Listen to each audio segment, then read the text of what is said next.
What's going on, everybody? Good morning. Good morning. Tuesday, April 1st. Been a while since I've seen you guys.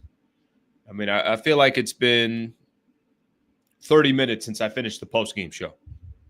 But we're here and we're ready to go. I had somebody yesterday suggesting, hey, Slee, can you start a little bit later just because the game was so late? I can't do that. No, I can't do that. People are depending on me. 8 a.m. 8 a.m. Family, kids, wives, husbands, everybody's depending on me. Thank you for being a part of the show. I appreciate you guys being here. We should have a fun show today. That should be a good show after that W for the Lakers last night against the Houston Rockets. Got a lot to get into. Looking forward to getting people's thoughts on what they thought about last night. Got a lot of topics that I think will be interesting and entertaining. And if they're not, well, you know what? I don't know what the hell you want me to do for you, okay? I thought they'd be interesting and entertaining. What time is it now? 8:01. Have not grabbed a sip yet of my tea.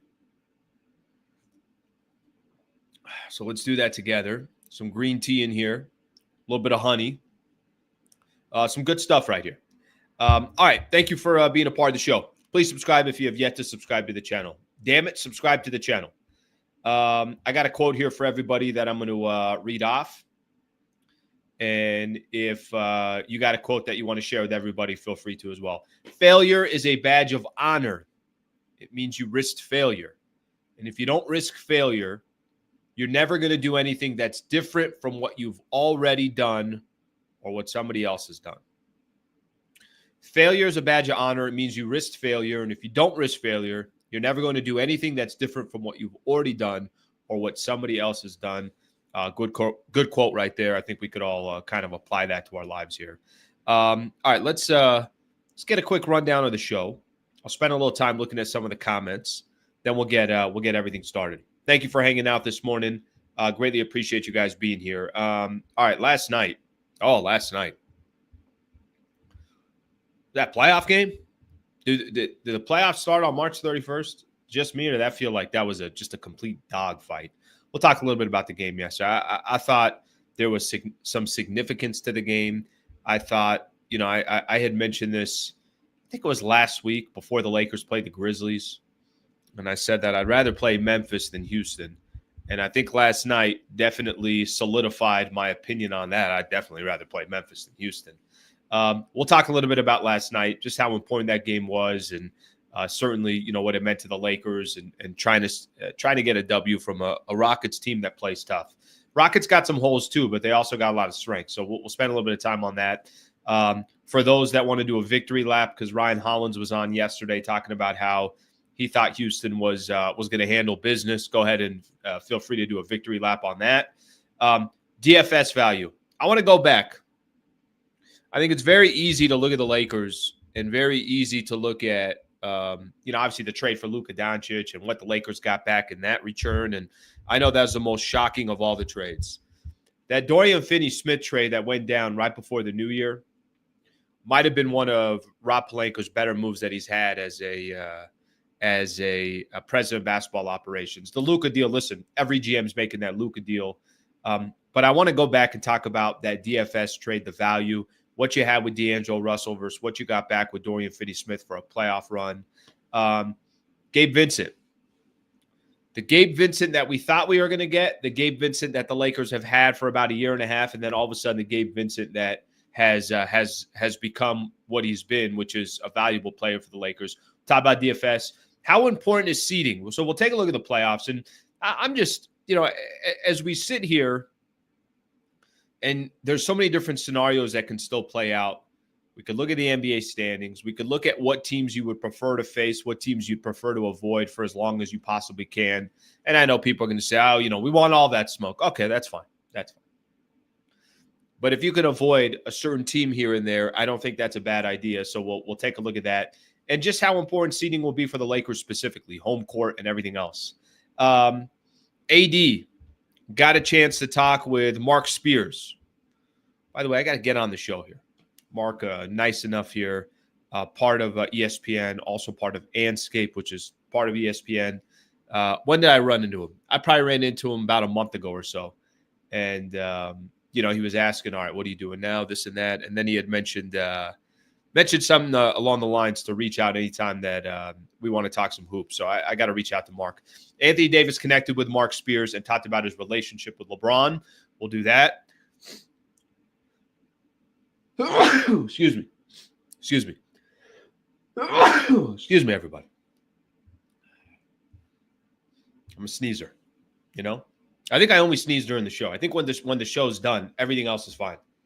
No sneezing at all after the show ends. So we'll talk about the relationship between AD and LeBron, because he talked about his relationship with LeBron James. Got a couple things around the NBA that I'll get into, a couple things around MLB baseball, and then we're going to call it a day. So thank you for being a part of the show. Thank you for hanging out. Please subscribe to the channel if you've yet to subscribe. I'm going to start looking at these comments. I'm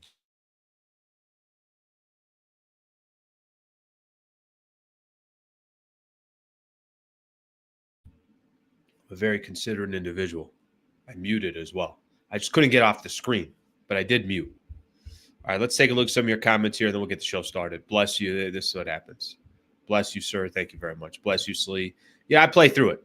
I play through it.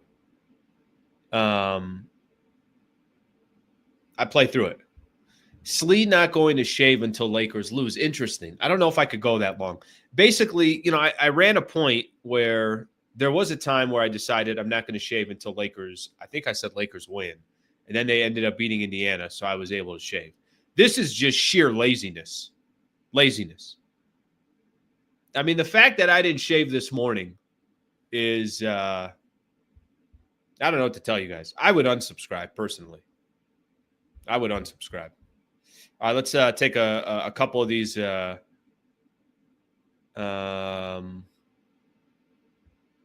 couple of these comments here early on. It isn't what you do, but how you do it. Okay, all right. You can use that quote.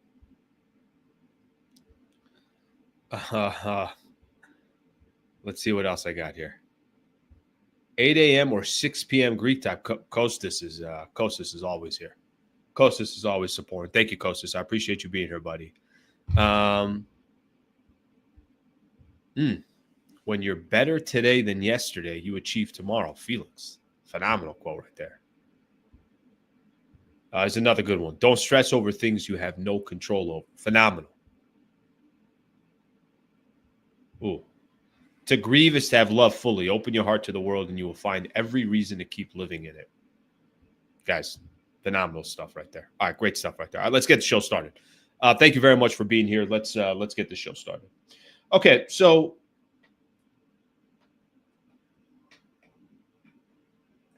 all right, trying to turn off something here.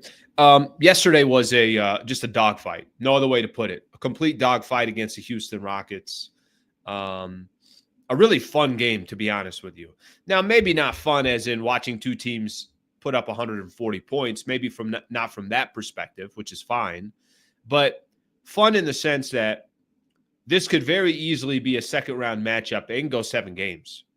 It's going to be basically who could take the most hits and then stay on their feet. I was given an example yesterday.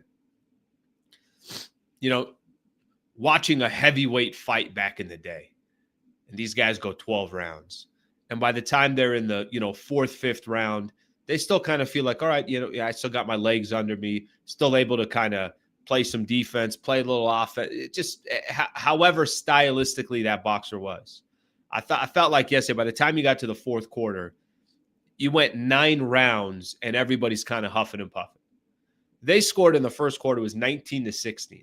That did not seem like a regular season game on March 31st. That felt like a playoff game. It really did. And I think for a few reasons. I think, for the Houston Rockets, I thought Ryan Hollins said some things yesterday that make a lot of sense. For Ryan Hollins, he had mentioned something to the effect of, it's a big game, of course, for a young team that gets a chance to play the Lakers. They get a chance to play number 24, or they get a chance to play number 23. That this is their version of Michael Jordan or Kobe Bryant. This is their era going up against, one of the greatest to ever do it in LeBron James. And the Rockets, they want to hand it to the Lakers. I don't blame them. Number 2 seed in the Western Conference, and nobody's really talking about them as a number 2 seed in the Western Conference. That's not That's not really how people are perceiving the Houston Rockets. Everybody's talking about Oklahoma City. They're talking about the Lakers. They're talking about Jimmy Butler joining the Golden State Warriors. They're talking about Denver because they've won an NBA championship. Not a lot of people are talking about the Houston Rockets. So last night meant something, I thought, to the Houston Rockets. But this is where I disagreed with Ryan Hollins is, Ryan, this game also means a lot to the Lakers. And it's not because they're playing the Houston Rockets. It's because each one of these games are so critical for the Lakers right now, seeding-wise. So I wasn't shocked yesterday at all that this was a real game. I wasn't shocked that this game was coming down to the wire. I wasn't shocked that this was a complete dogfight. Not at all. That's what I was expecting. You know, what would have been a surprise to me is if either one of these squads won this game by double digits. I just wasn't expecting that. So I think the coming into the game and the way the style of the game was, the muddying of the water, every possession was critical. Every possession seemed like it was such a dogfight. None of that was a surprise to me. None of it was. Now,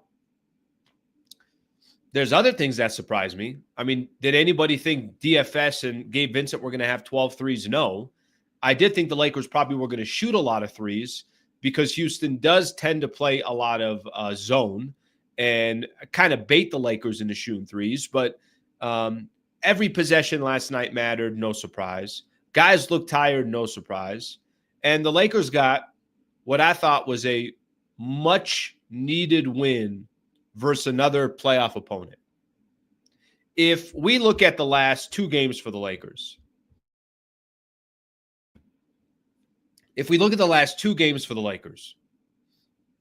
Saturday night you had to go to Memphis to play a team. Is Memphis a little all over the place? Sure.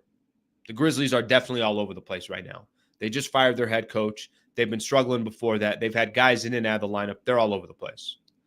But did you have to walk into Memphis and go try to get a win on the road against a team that if you don't beat, it's going to flip-flop as far as the standings go? They did that. Then did you have to play the Houston Rockets, one of the hotter teams in the NBA right now? And I know I was looking at some of their competition. They had won 9 of 10. They had the competition wasn't all that tough, but it doesn't matter. Houston's a tough, gritty team. And you still had to go get that. You know, obviously you still had to kind of find a way to grind out a game, and the Lakers did that. 2 games in a row with it. I think the Lakers proved something. I thought last night was just phenomenal playoff basketball. And if you're ready, final game of the season is going to be April 13th. Lakers, who I'm assuming are going to avoid the play-in tournament, are going to have a nice break here of about 5-6 days or so. I think they'll probably get 6 days off. I know I'm jumping the gun here. Still got 2 weeks, week and a half left in the season before, you know, we really know where the Lakers are.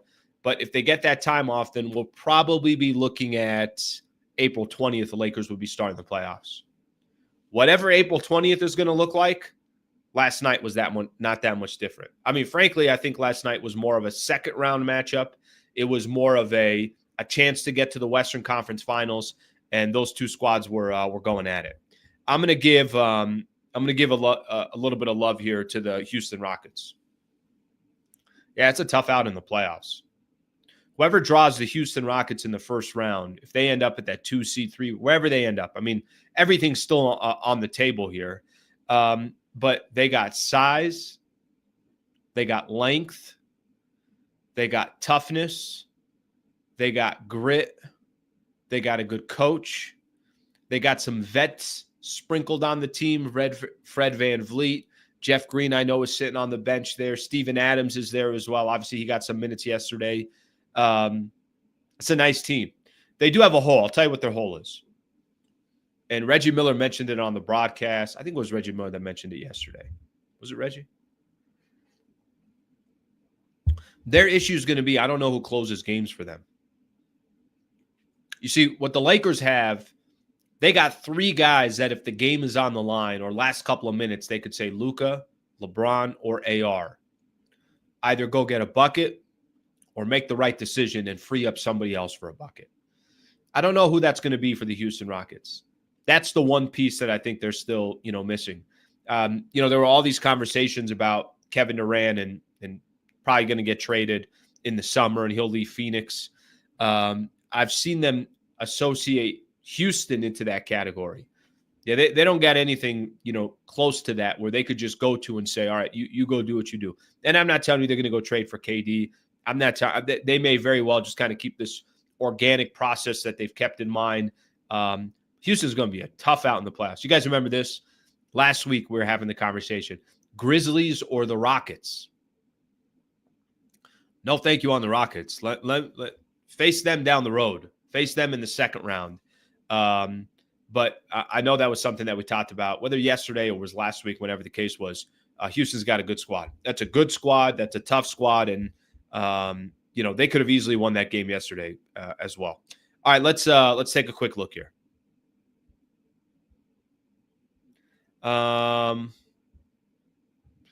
Jalen gets benched in multiple fourth quarters. Asa would never get benched in the clutch. Şengün getting clamped by small forwards. Yeah, that was interesting. That was another thing Reggie mentioned during the game.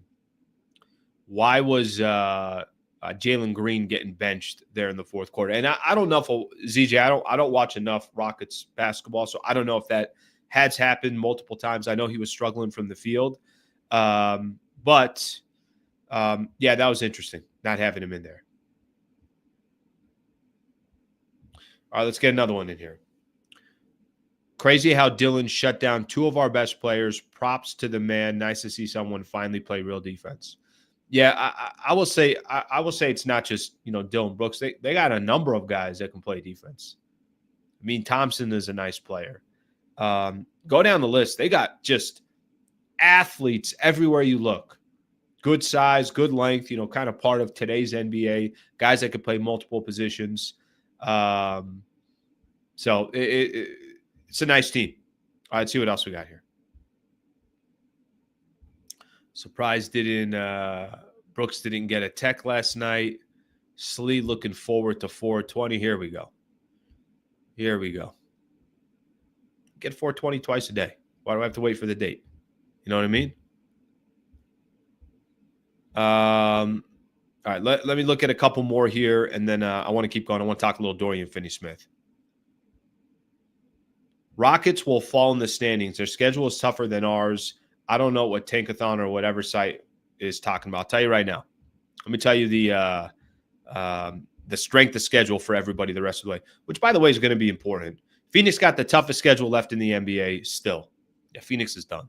KD's out at least a week. I'll talk about that later. He probably played his last game with the Suns if he can't come back this year. Lakers got the third toughest schedule left in the NBA. Houston's got the fourth toughest schedule left in the NBA. Denver's got the ninth toughest schedule in the NBA, and Golden State's got the 10th toughest schedule left in the NBA. The reason why the Lakers, by the way, their schedule skewed so difficult is because they still got 2 against OKC. Now, where will OKC be by then? How important will these games be to them? I got no idea, but that definitely has a big reason to do with why the Lakers still have the third toughest schedule left in the NBA. Rockets and Pistons are fun to watch, kind of old school, tough basketball, good D, trash talking, etc. I like it. Yeah, I'll say this. I will say that I don't mind a little old school. And I don't think I think there's actually a lot of fans out there that are okay with that as well. They're okay with a little bit of chippiness. They're okay with, letting guys play a little bit, blowing that whistle a little bit less. Now the question is going to be in the playoffs. What are they going to allow you to get away with, and what are they not? Because if the Rockets are in a series where that whistle is blowing every time, that's not going to benefit the Houston Rockets by any stretch. Xavier Sliwa sounds like he was expecting the Rockets to win. No. I actually I didn't know what to expect last night. And I think if anybody predicted or thought they understood what last night's game was going to be, well, then you might as well go guess on the lottery as well. LeBron and Luka had yet to play against the Houston Rockets. Remember, I told you guys this last week. I said that this is what makes these games so exciting. I've never got a chance to see LeBron and Luka go up against Ja Morant and the Memphis Grizzlies. or LeBron and Luka go up against the Houston Rockets or the Thunder, or we're going to see what happens on Thursday when it's Jimmy Butler and Steph Curry and Draymond Green, Jonathan Kuminga, and some of these other Laker players. I thought last night was going to be a dogfight, and I thought it could have gone either way. And it kind of did, right? Lakers hit some key shots. I did think kind of gave themselves a little bit of a cushion, up maybe 4 to 6 points for most of that fourth quarter. But I'll tell you what I didn't think was going to happen. I think it was going to be a blowout either way. All right, Dorian Finney-Smith. Let's talk a little DFS.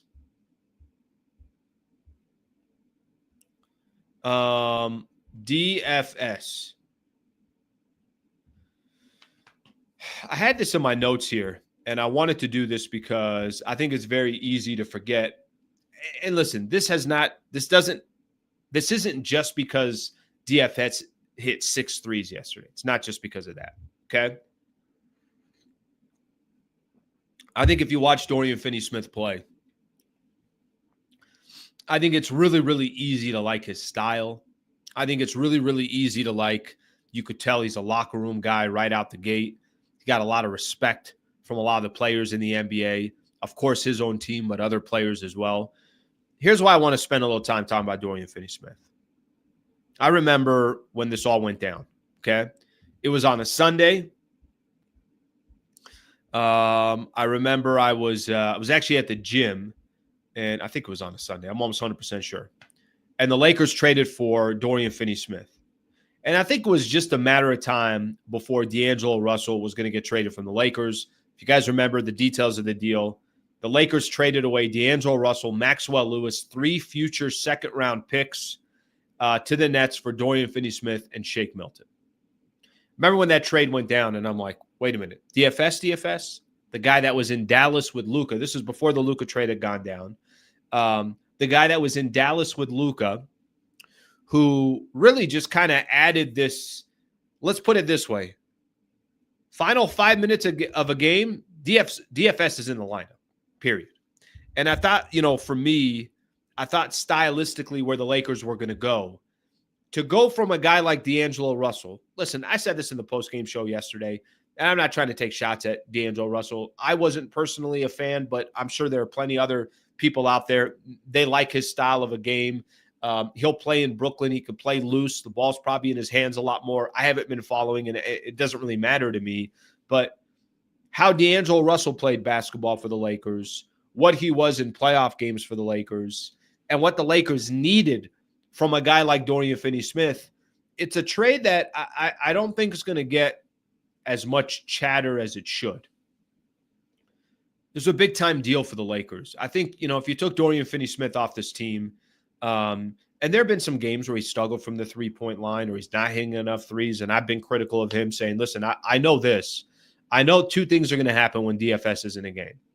I know that he's going to play defense, and I know you're never going to have to question this dude's effort or anything along those lines.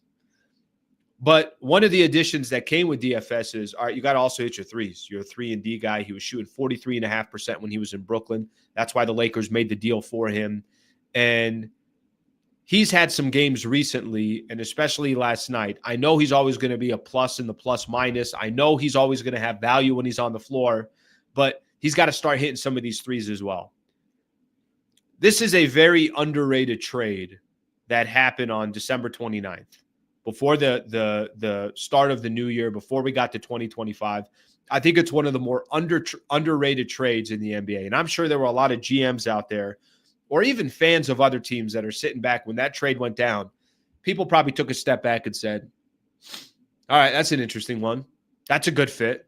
That's a good player to put in the rotation with, at the time it was LeBron, it was AD, it was Rui, of course, Max Christie, whatever the roster was before the Luka trade. Don't underestimate how big of a trade this was that Rob Pelinka put together. You could look at Rob Pelinka's trades in the past and you could say, remember when Rob traded for Russell Westbrook and what a catastrophe that was? Yes, everybody does. Do you remember when Rob traded for Luka Doncic and it shook the world?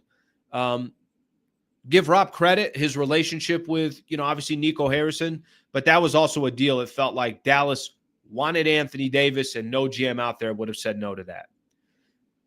This one is a very sneaky, very valuable deal for the Lakers that I think is going to help them. And however far they go in the playoffs this year, we'll obviously see what happens.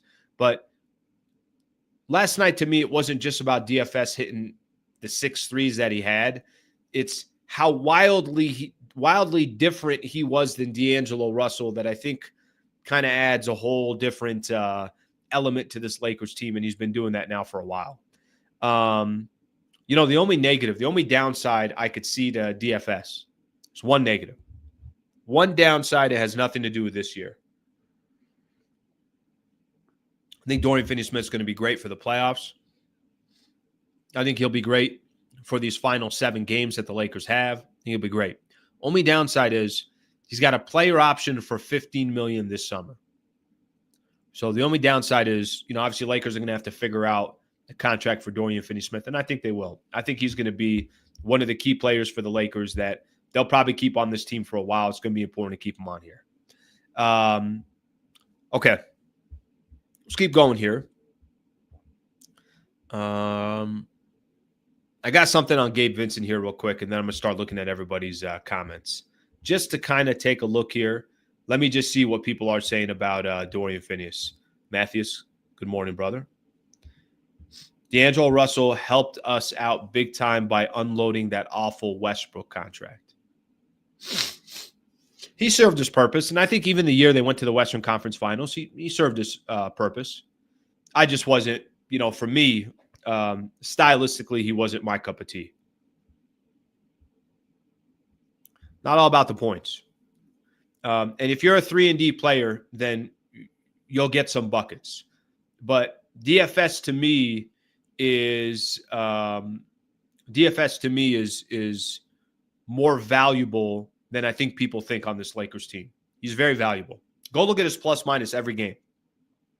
Every game he's got some type of positive impact. Your opinion of the trade if we lose DFS to free agency, I think we're going to lose D'Angelo Russell anyways. And I think Lakers will try to do everything they can to make sure that he's here. Plus, now that I think Luka's here, his close relationship with Luka, I think all those tie together as well. Ryan Romero, love the DFS trade. Let's see what else we got here.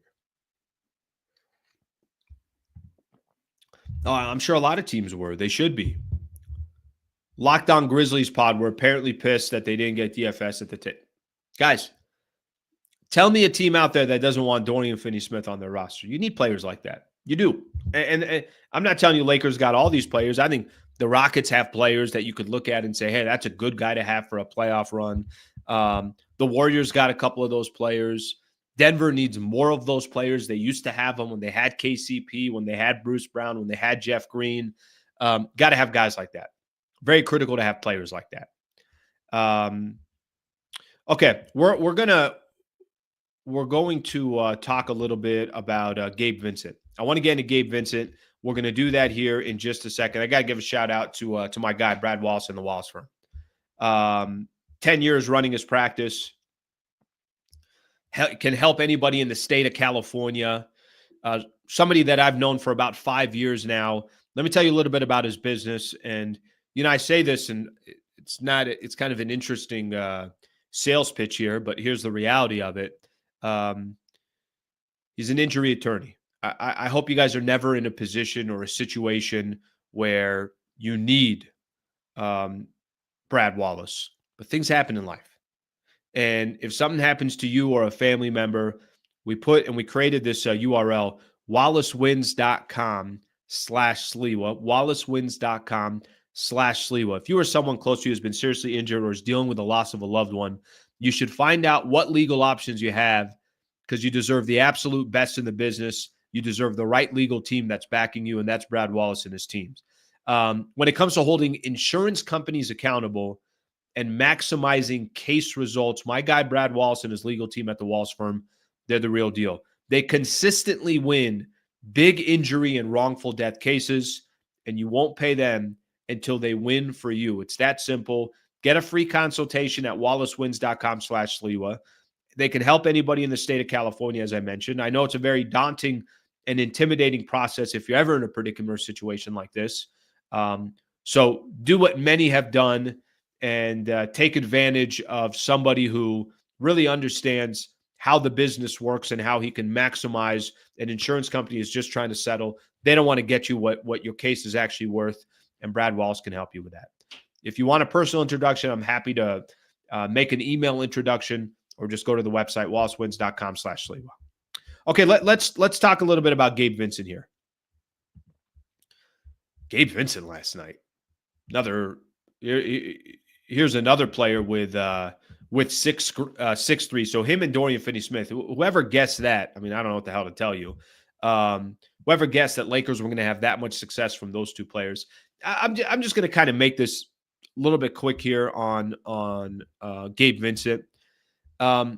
Finally feel like you're getting your money's worth for Gabe Vincent, right? Last year, he was injured most of the year, came back for the playoffs, really didn't look like he was available, only played 11 games. The first couple of months this season, you just didn't feel like he had any impact.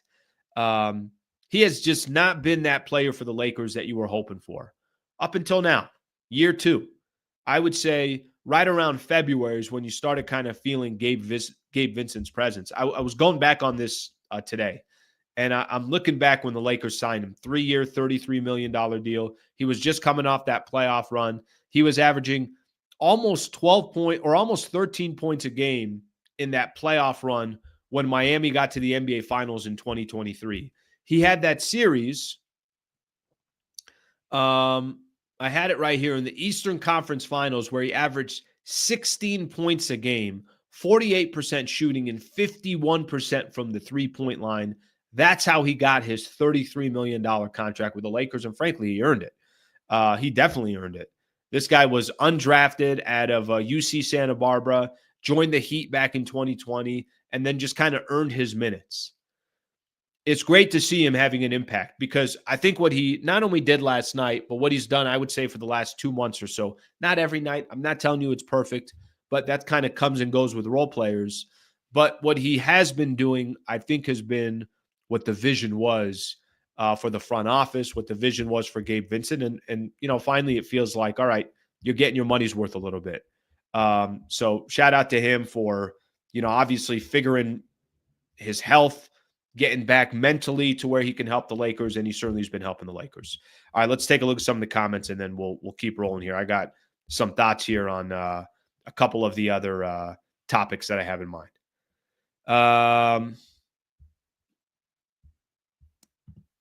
I like this. Enough talking about Vincent's Miami playoff run. It's time for a new chapter, Vincent's Laker playoff run. Yeah, we'll see. We'll see. They got to get in the playoffs, but there's certain dudes that you want to have. I think you do kind of want to have on your corner. I think that's why, they went out and signed Gabe when they did. I think that's why they did trade for Dorian Finney-Smith. That's why I think they signed Vando to that 4-year contract. He got that 4-year, 44, something along those lines. Players, got to have players like that. Got to have players like that. All right, let's see what else we got here. Everybody wishes they were Gabe. Just go to the corner and shoot threes. Didn't even have to play defense anymore. What a life. First, you better hit your threes. And second, you better be able to play a little bit of defense in the process as well. Is Gabe playing for a contract now? I don't know if he's playing for a contract, but I will tell you this. In the offseason, if the Lakers are trying to improve their roster, they're going to have – listen to the amount of contracts that the Lakers are going to have that are going to be on expiring deals. And no player is going to be safe. And this isn't even me saying that a guy like Gabe Vincent or whatever needs to be traded or something along those lines, but the Lakers are going to try and improve their roster. Expiring contracts this summer. Rui Hachimura will be on – next year will be the final year of his contract. So that's why those are valuable contracts. Maxi Kleber, Gabe Vincent, Rui Hachimura. I'm probably missing another one or two in there, but there's going to be some players there that the Lakers have. I think Austin Reeves will be on the final year of his contract as well. And then I think he's got a player option, which he's not going to take. DFS, we already talked about. So you're going to have a number of players that are going to be in that position. Vando with no O. That's okay. Guys, it comes with the territory. Some guys are specialists in certain, you got sharpshooters out there that can't play defense. And then, you got other people out there that play defense and they can't shoot the ball. You're going to have a little bit of that either way. Okay, let me throw a question out to everybody. By the way, thank you for hanging out. Thank you for being here. Appreciate you guys being a part of the show. If you guys don't mind subscribing, would greatly appreciate that. How important is seeding, do you think, for the Lakers? How important is the seeding? Because I think there's two ways to look at it, and I'll give you my best way of explaining this. Lakers right now, this is where they're sitting. All right, let me just kind of break everything down for everybody. They're 46-29. They're fourth place in the Western Conference. So just to kind of give everyone a quick idea of where they are. Fourth place in the West, 2 big wins, obviously one against Memphis and then one against the Houston Rockets. It kind of put them in this position where they've been able to hold on in the number 4 spot. When I ask how important is the seeding for the Lakers, I'm going to set up a couple things here to, I guess, come to a conclusion here of what that answer is. But this is how I think most people look at it. Most people say, well, if you got LeBron and Luka, are you really worried about a Game 7 on the road? You got LeBron and Luka. I've seen Luka, you guys have as well, go to Phoenix in a Game 7 and just completely embarrass and demolish the Phoenix Suns. We've seen it.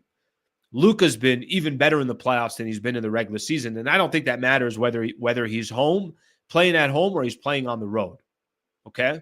LeBron, I don't need to give you his history. We all know LeBron's history. One of the biggest wins in finals history was Game 7 on the road where the Cleveland Cavaliers won in Golden State. A lot of people say that, all right, when you have stars, home court isn't as big of a deal or seeding isn't as big of a deal. But let me just kind of break down where the Lakers are here, and then we'll talk a little bit about the seeding and how important it's going to be over these last 7 games. Lakers are 46-29, fourth in the West. They have a 2-game cushion on the Memphis Grizzlies, and they also own the tiebreaker on the Grizzlies. So it's looking more and more that the Lakers being able to hold on to that number 4 seed is more and more positive. Okay, let's keep going. They hold the tiebreaker over the Golden State Warriors. Still got one more matchup against the Warriors. Warriors have 31 losses. So you're talking about a 3-game cushion on the Memphis Grizzlies, the Golden State Warriors, because you have 2 games in the loss column plus the tiebreaker. You also have the tiebreaker on the Clippers. So you can call that almost a 4-game cushion. All right. It's good to hear. They got to beat Houston one more time in order to have the tiebreaker against the Rockets as well. So Lakers have kind of positioned themselves here pretty good, especially with some of these head-to-head matchups. Home record versus on the road. Lakers are 29-9 at home. Second best home record in the Western Conference. They're only 17-20 on the road. I do believe that if the Lakers are in a Game 7, I'm gonna make up something here real quick. Let's say Lakers drop to the number 5 spot and Memphis move to number 4. Just making it up. Do I think Lakers can win a Game 7 on the road? Of course I do. Do I think LeBron and Luka would be intimidated by the moment? No, I don't think so. But I do think that record tells you something. 29-9 at home, 17-20 on the road. Shouldn't that say it all?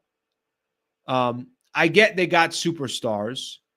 I get they can probably still go on the road and steal home court advantage by winning 1 game. But ideally for me right now is the Lakers get at least the number 4 spot. Potentially the number 3 if they could find a way to pass Denver. And they would have the tiebreaker over Denver as well. And of course, in I think best case scenario in an ideal world, they can get up to that number 2 spot. They avoid the Oklahoma City Thunder in the second round if they're able to get there, and wouldn't have to face them into the Western Conference Finals if they're able to get there. So I think seeding, as much as sometimes you look at vets and you look at guys that have been in the league for a long time and say, it's not that big of a deal. Like, Do I think the Boston Celtics are going to lose sleep not having home court against Cleveland? Probably not. But for Cleveland, it's a must. They have to have home court over Boston, I think, if they got a shot. I think that piece is going to be critical. I think it's going to be important to them. Well, can Boston – I would still favor Boston over the Cleveland Cavaliers, but there's certain teams I feel like they got to have home court. It'd be nice for the Lakers to do so. It really would. And I think their home record does say a lot. I think that's something to keep in mind here. All right, let's see what else. See what else we have.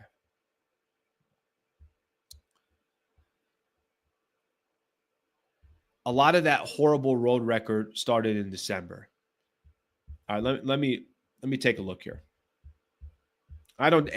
Here's what's kind of crazy with the Lakers. What's crazy with the Lakers, a lot of the L's they've had are also against bad teams. They're not even against good teams. Let me look at I want to look at some of the L's that the Lakers have had here, okay?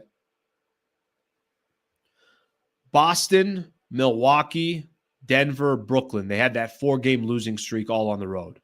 So some of those are more recent. But, if we want to make excuses, obviously Braun wasn't there. They were missing a lot of guys. They sat everybody against Denver. Okay, a couple other road losses. At Orlando, no excuses. At Chicago, no excuses. Couple other road losses. They lost at Utah. All right, the world's not going to end. They lost at Philadelphia. These are bad teams. They lost to the Clippers. They lost at Houston, lost at Dallas. They did have a bunch of L's earlier on in the year. And whatever the Lakers were,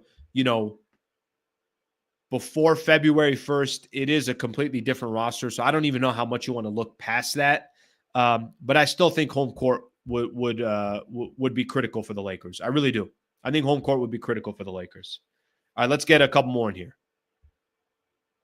OKC is the only threat in the West to lose in a 7-game series, in my opinion.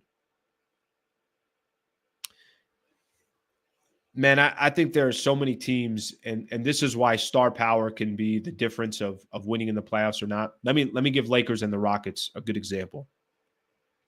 I think there are a lot of teams in the Western Conference that are kind of their toss-up series. If the playoffs started today, and I really do believe this, I think you can have a lot of different answers here. Houston plays Minnesota in the first round. That's a good series. I take Houston, but it's a good series. Denver plays Golden State in the first round. That might be a toss-up. That might be a coin flip. Maybe I just give a slight edge to the Denver Nuggets. If Lakers played Grizzlies, I take the Lakers. The point I'm trying to make is there's a lot of teams in the West that think they can beat each other. There's a lot of teams in the West that feel like, okay, hey, I'm right there with that other squad. I'm right there with that other team. With that in mind, OKC is the one that should be on their own island where everybody's saying, yep, you're going to have to go through OKC. So I think that's going to be the one team that everybody looks at and says that too. All right, let's see what else we got here. 2.5 games clear of Memphis. Here's going to be Memphis's issue. Memphis's issue is going to be less to do with chasing the Lakers at number 4. Memphis's issue, I think, is going to be more holding on to the number 5 seed because they got the Clippers, they got Golden State and Minnesota right behind them. All right, let's see what else we have here.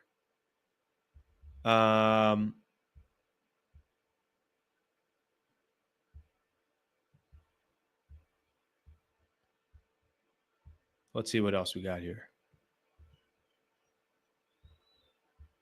I'm worried about the Celtics more than OKC. I'm not. I'll tell you why. Because you got to get to the finals. You know what I mean? That I think just getting out of the Western Conference. It's kind of funny. I really actually haven't even paid much attention to any of this stuff where the finals or anything. I'm just like, I just want to know who the hell the Lakers are going to play in the first round and what their seeding is going to be. And once you figure out that part, then you can kind of start put all the other pieces together from there. All right, let's keep things moving here. Already 45 minutes in. Jeez, I had 3 freaking sips of tea. All right, let's keep going here. Hit on last night's game. Hit on Dorian Finney-Smith. Hit on Gabe delivering. Hit on how important is seeding. Tell you one thing we haven't hit on. When I see comments like this, not even comments, when I see people do things like this, Anka has gifted 10 MVP memberships. Anka, I appreciate you very much, brother. That's very, very nice of you. And I know YouTube, it sounds like YouTube just randomly gives out these memberships. He's gifting a membership here, an MVP membership for 30 days. I really, really appreciate you doing that. You're helping us close in on almost 300 members. And these are a combination of people that have just signed up and said, hey, I want to be a member. Slia, support the channel. $3 a month. Awesome. Cool. And it's other people that have been gifted memberships like Anka's putting here.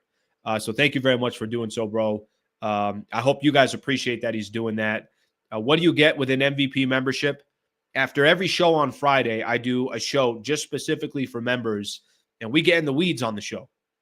We talk about what we like during the week. We start planning for the following week, and it's just a great way to support the channel. I'm putting a link here if you want to become an MVP member. All right? So thank you. Certainly no pressure to anybody, but if you got the ability to do so and you want to support the channel, it's a great way of doing it. Anka, thank you for gifting the 10 members. Seemed to me it show everything. He said, did Houston show everything? I think that's what you're trying to say there. And my apologies if I'm misinterpreting it there. Yeah, listen, we talked about this a little bit yesterday. Houston was trying to win that game yesterday. Houston was anything they could to get that. Ime Udoka wanted that win against the Lakers. They did. They 100% wanted that win against the Lakers. And that's why, again, I'll go back to it. That's why I wasn't surprised or shocked. That game meant a lot to the Lakers as well. Okay, I got a quote here that I want to read for everybody. Lakers got, in about a week or so, a little bit over a week, Lakers are going to get a chance to play the Dallas Mavericks. That game's going to be in Dallas. It is going to be, okay, I see what you guys say. Houston showed their playoff rotation. Yeah. If I got to be honest with everybody, if I'm the Houston Rockets and I'm trying to hold on to that number 2 seed, I don't really care what I show you. I'm trying to get a win. Sometimes I'm going to use baseball as a good example for this. Baseball, sometimes I think managers can get too cute. And they're trying to find this perfect scenario. All right, if I don't use my bullpen guy today, my best guy, my best reliever, I could save him for tomorrow, because tomorrow, if we're in the same position, I could steal 2 wins. Whatever. I'm just giving an example. And there's other managers that are like, I don't care about tomorrow. I'm trying to win tonight's game, and that's it. I got a great example, and it's actually the Padres manager, Mike Shildt. I watch a lot of Padres games. And first game of the season, opening day, Michael King is the starter for the San Diego Padres. You know how many innings he pitched? 2 2/3 inning. Mike Shildt pulled him and said, I don't want to lose the game. I don't want to give up 5-6 runs through 3 innings. I'm going to my bullpen. They ended up winning that game. They beat Atlanta, and that's just the way he manages. Not everybody manages that way. The reason why I'm giving that example is because Ime Udoka, to try to hold all his cards back and say, well, I don't want anybody to know what I'm going to do in the playoffs. Playoffs don't start in 3 weeks. If the Lakers and the Rockets play, they're not going to play each other until the Western Conference Finals. Go try to win the game. I don't like when managers or coaches or anything like, they get a little bit too cute. I think it's unnecessary. So that's just kind of my personal opinion on that one. You could show your playoff rotation. We already know what their playoff rotation is going to be. And they're going to have to make adjustments. So I'm more of a believer, if you got a shot to go win that game, go win that game. Okay, let's as I kind of started going here, and then I cut myself off here. All right, let's go back to what I said. So Lakers got a game coming up against the Dallas Mavericks. It's going to come up in, I think, a week and a half. It'll be the first time Anthony Davis gets to face his former team. It'll be the first time Luka is back in Dallas. And, I mentioned this when Anthony Davis was injured, that if he can go, he should go. And here they are now, the Dallas Mavericks. I think they had an awful loss against Brooklyn. But they're in a position now to probably grab that number 9 seed, at worst that number 10 seed, be in the play-in tournament, and then, obviously they could see what they do from there. I mentioned this a little bit earlier, and I did want to take a second to talk about it. So Anthony Davis connected with Mark Spears. I mentioned you guys, Mark Spears, of course, part of ESPN, and this was an interview on Anscape is what I see here. Okay. I put a video out about a week ago, and it's kind of funny the response that I got to it. Yahoo Sports had Marcus Morris on. Is Marcus Morris Sr. Had Marcus Morris on. And there was a piece of that interview where he's talking about Markieff getting traded, comes to the Lakers. And there was a piece in there that had said something to the effect of, LeBron wanted Marcus Morris, or LeBron wanted Markieff Morris. And I remember talking about it, and I put the video out, and I even said something to the effect of, I don't know, is he trying to allude that LeBron knew about the trade? And then I also said that I don't really think it matters, but I'm just going to read you this quote here that came, we could actually read it together. This quote here that came from the article that Anthony Davis had with Mark Spears. He's talking about his relationship between LeBron and Anthony Davis. He said, "Ain't no change for me. It's a business. People are saying that James knew of the trade because of the Marcus Morris quote that came out.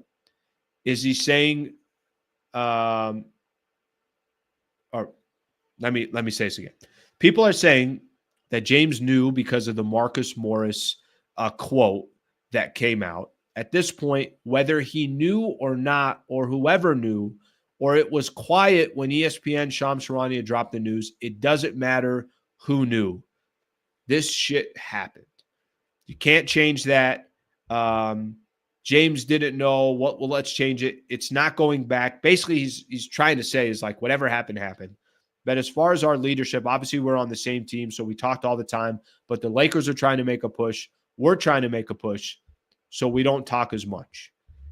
We still check in on each other. He texts me all the time. Actually, they both text me. He's talking about one of LeBron James' chief of staff. Actually, they both just hit me. Vando, obviously Jared Vanderbilt. We still talk to those guys. I've been with James the longest, 6.5 years. We've been really close, but nothing has changed. Obviously, we don't talk and hang like we used to because of the teams and stuff, but I'm sure we'll get together over the summer and try and figure it out. Here's why I mentioned this.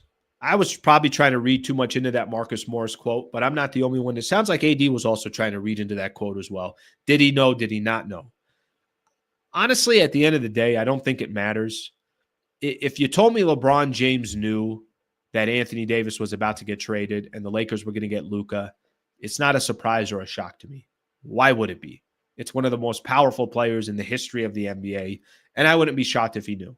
And if he didn't know, then, kudos to both front offices for keeping this thing as quiet as they possibly can. But I think it's an interesting wrinkle.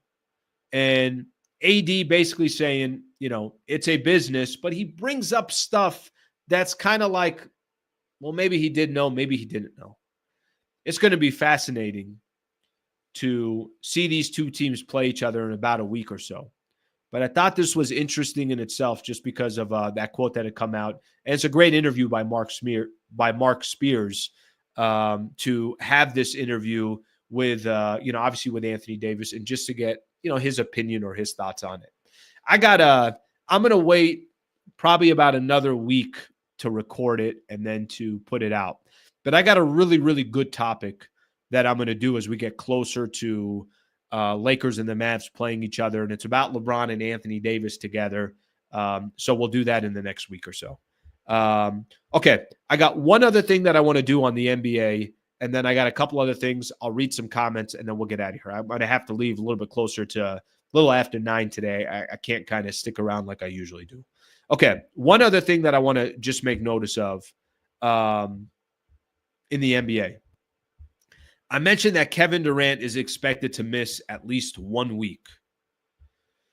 Had that left ankle sprain. It came against the Houston Rockets. That was on Sunday.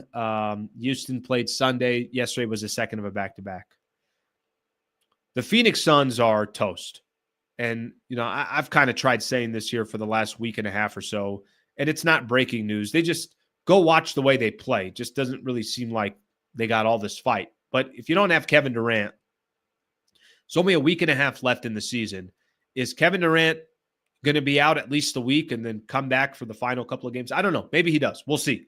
But here are the games that Kevin Durant is going to miss in the time that he's off.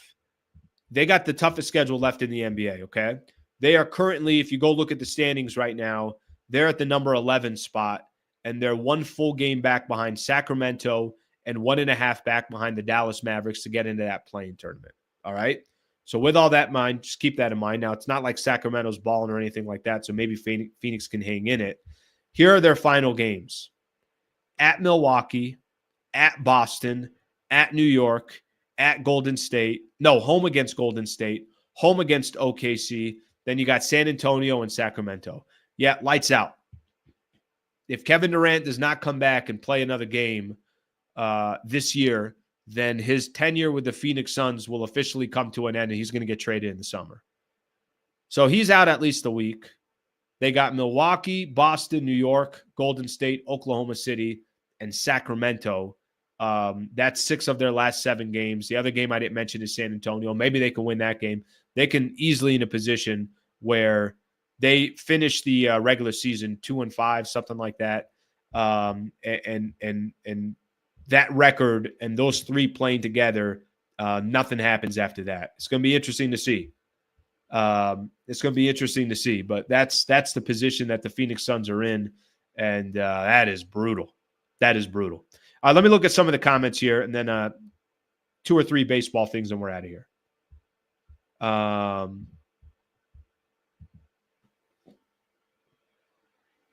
Sonia, welcome. Thank you for being a member. Thank you for being a member. Very, very happy to have you as an MVP member. Anka gifted out 10 members. Thank you very much for doing that. And Sonia comes in as a member as well. Thank you very much for being a member. Welcome.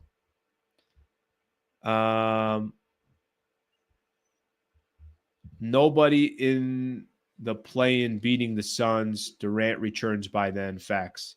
Ain't happening. Not happening. Everyone's beating the Suns. You see their record? Literally everyone beats the Suns. They're 35-40. With Kevin Durant, without Kevin Durant, however you want to put it. If it's Phoenix and Dallas in that first play-in game, that's a wrap. The problem with Phoenix is they got to be healthy, and they're not healthy. If KD's not there, their record is brutal without Kevin Durant there. That ain't happening. Jimmy, welcome. Welcome. Thank you for being here.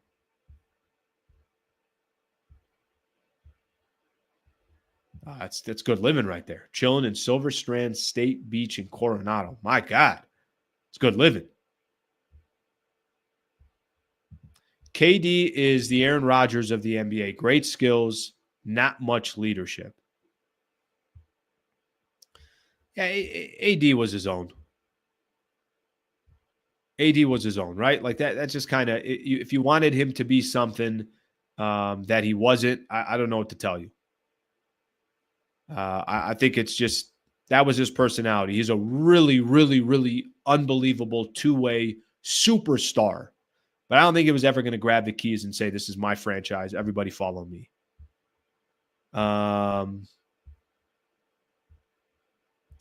Even AD would trade himself for Luka.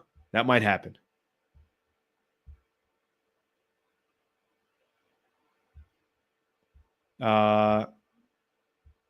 Hope it doesn't happen. Just want to see AD healthy. You know, I actually, it's kind of funny. I don't know. And as we get closer to that game, Lakers and the Mavs, we'll spend a little more time on it. I'd imagine Laker fans still got a lot of love for AD. I know AD wants that revenge game against the Lakers. I still got love for Anthony Davis. I got no issues with AD. None. No issue at all with him. All right. Something real quick that I want to do here, and then we're going to get out of here. I got one thing for college basketball. 2 years ago today, share this share this with you guys. 2 years ago today in Houston. Take a watch. Pulled down by Vincent. They have the one timeout. Are they going to take it or not? They don't have the scorers on the floor. It's Butler with 2 seconds. He's got to put it up. And he wins it with the jumper.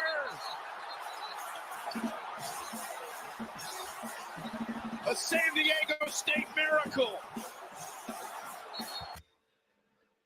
All right, that might have been one of the greatest sporting events I've ever been to. Obviously, I'm from San Diego. I went to San Diego State University. My God, Lamont Butler hit shot 2 years ago today. I was on Twitter this morning just kind of doing some research, and I saw that 2 years ago today. I was at that game. I was at that game. I hope you guys were able to see that. Did I screw that entire thing up where you guys weren't able to see it and it was just audio? Hopefully you guys were able to see it. 2 years ago today, I was at that game, was sitting there nervous as hell, thought the Aztecs were going to lose that game, sitting there stressing, pacing back and forth. People are like, what the hell's wrong with this guy? One of the coolest sporting events I've ever been to. If I say, favorite sporting events I've ever been to, that comes to mind. I was at Game 7 of the Lakers and the Celtics where Kobe got his 5th ring. Lakers won. So kind of that one's definitely on the list. March Madness has been awful this year. There hasn't been any I got to be honest. I've watched almost nothing. I watched one overtime game, and that was, I think I said it was Houston and maybe Purdue, something like that. But even that game, the only stuff I did watch, I watched a little bit earlier. I watched the tournament, but nothing really. I will watch Cooper Flag and go from there.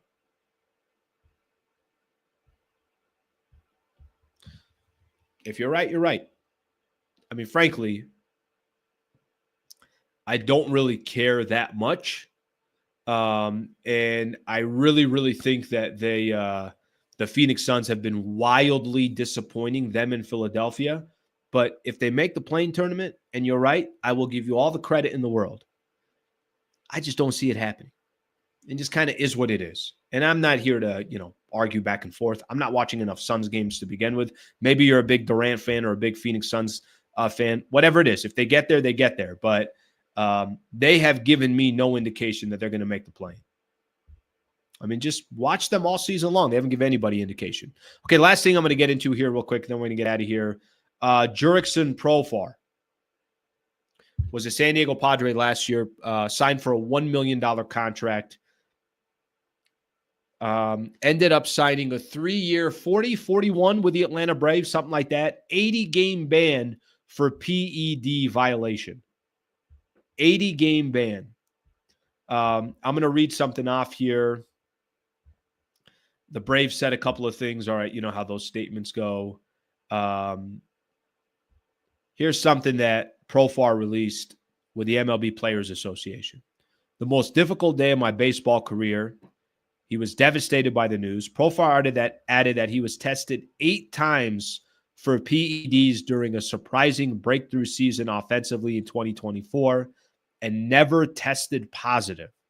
The positive test, according to Profar, occurred this offseason. This is especially painful for me because anyone who knows me, has seen me play, knows I'm deeply passionate about the game. Apologize to everybody and everything else. What a start for the Atlanta Braves. The Atlanta Braves have started the season out 0-5, got swept by the Padres in a 4-game set, lost to the Dodgers yesterday, and now lose. Obviously they're still waiting to try to get Ronald Acuna Jr. Now lose Jurickson Profar for 80 games. And I think if I'm correct on this, because he's suspended for PEDs, he can't even come back for the playoffs, can't even come back for the postseason. So even when he comes back in June or whatever that time frame is, he cannot be a part of the postseason play. Just an awful scenario for the Atlanta Braves. I will tell you this, and having Profar part of the Padres last year, I love that guy. That guy's awesome. He was kind of obviously a fiery guy, but got along with all the players and everything else. But out 80-game suspension for PED violation. Look, it's kind of funny. This is where I have a lot of similarities to, a lot of these athletes. I was tested 6 times for PEDs since I started doing my YouTube show 100%. 6 times I've already been tested. All of them have come back clean. All of them have come back clean. But I'm just saying, you never know with PEDs these days. Even podcasters like me, we need a little extra juice. You don't know what's in here. You have no idea what's in here. You don't know what I eat after the show. How do you think I keep doing this? All right, read a couple more comments, and then we're done. And then we are done. All